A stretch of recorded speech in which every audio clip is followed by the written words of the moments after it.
The party has a parallel government, so that in every government office there's a party official who's basically telling the public official, what to do. So, yeah, state organs is certainly an accurate title for what happens to organ pillaging in China. It's done by the state, for the state, to the benefit of participants. And the secondary goal in it, if not the primary goal, is to get rid of so-called enemies of the party, the Falun Gong practitioners. The numbers grew so quickly from 92 to 99, 70 to 100 million by the government's own estimates, and their values are so different from the parties that they were terrified of certainly the two factors, if not both. I met a young woman in London whose father was a practitioner, Falun Gong practitioner. He was thrown in jail. He was sentenced to, I think, 11 years in jail. They usually don't bother going to some kind of a court hearing. Her mother was thrown in jail. The police literally sort of dragged her mother away one night, and they left her in the apartment. I think she was 12 or 14 or something like this.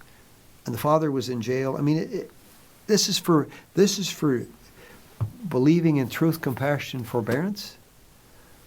It's just impossible for me to understand, and I think for most people to understand, how any regime on earth could treat its people this way.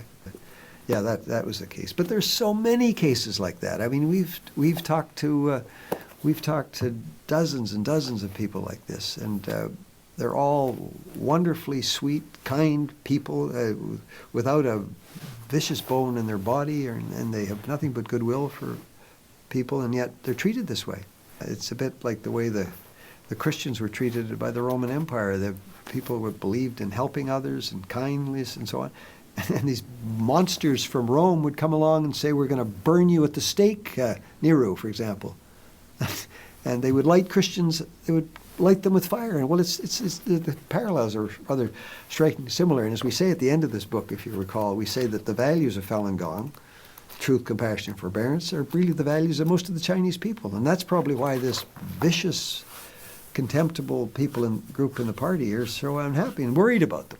So it's probably based on fear more than anything else that they're treating Falun Gong so badly.